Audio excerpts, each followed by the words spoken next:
కూటమి ప్రభుత్వం అసెంబ్లీలో ప్రవేశపెట్టిన బడ్జెట్ జనరంజకంగా ఉందని బీజేపీ ఎమ్మెల్యే నెలమిల్లి రామకృష్ణారెడ్డి అన్నారు. తూర్పుగోదావరి జిల్లా అనపర్తిలో జరిగిన బీజేపీ సభ్యత్వంపై బీజేపీ ముఖ్య నాయకులు కార్యకర్తల సమావేశాన్ని నెలమిల్లి నిర్వహించారు.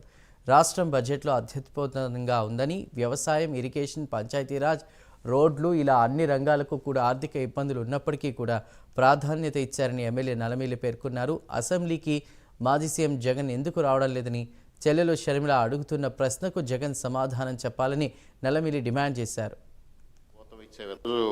ఆంధ్రప్రదేశ్ రాష్ట్రంలో కూటమి ప్రభుత్వం ప్రవేశపెట్టిన బడ్జెట్ జనరంజకంగా ఉంది.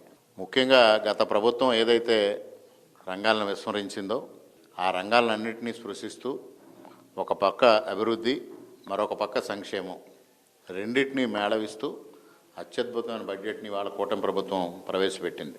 ముఖ్యంగా వ్యవసాయ రంగానికి ఊతం ఇచ్చే విధంగా దాదాపు 43,000 కోట్లు వ్యవసాయ రంగానికి కేటాయిస్తూ అన్నదాతలు ఎవరైతే ఉన్నారో అన్నదాతల రుణం తీర్చుకోవడం కోసం వాళ్ళ కూటమి ప్రభుత్వం ఈ బడ్జెట్ని ప్రవేశపెట్టడం జరిగింది. అదేవిధంగా రైతాంగానికి అధునాతన టెక్నాలజీ పైన అవగాహన కల్పించాలి. అదేవిధంగా ఉద్యానవనాల్ని, హార్టికల్చర్ని పెంచి పోషించాలి. అదేవిధంగా ఏదైతే ఎన్నికల్లో హామీ ఇచ్చిన అన్నదాత సుఖీభావ్కి 4,500 కోట్ల రూపాయలు ఇవ్వడం, ఉచిత వ్యవసాయ విద్యుత్కి 7,000 కోట్లు ఇవ్వడం ద్వారా రైతాంగాన్ని ఆదుకునే దిశగా ముందుకు వెళ్ళడం జరుగుతూ ఉంది. అదేవిధంగా గత ప్రభుత్వం పూర్తిగా విస్మరించిన నీటిపారుదల రంగానికి నీటిపారుదల ప్రాజెక్టుల నిర్వహణ కోసం 14,000 కోట్ల రూపాయలు కేటాయించడం జరిగింది. అదేవిధంగా మత్స్యకారులకు ఏదైతే 217 జీవో ఇచ్చి వారి జీవనోపాధి పాడు చేయడం కోసం జగన్మోహన్ రెడ్డి ప్రయత్నించాడో ఆ జీవోని రద్దు చేయడం జరిగింది.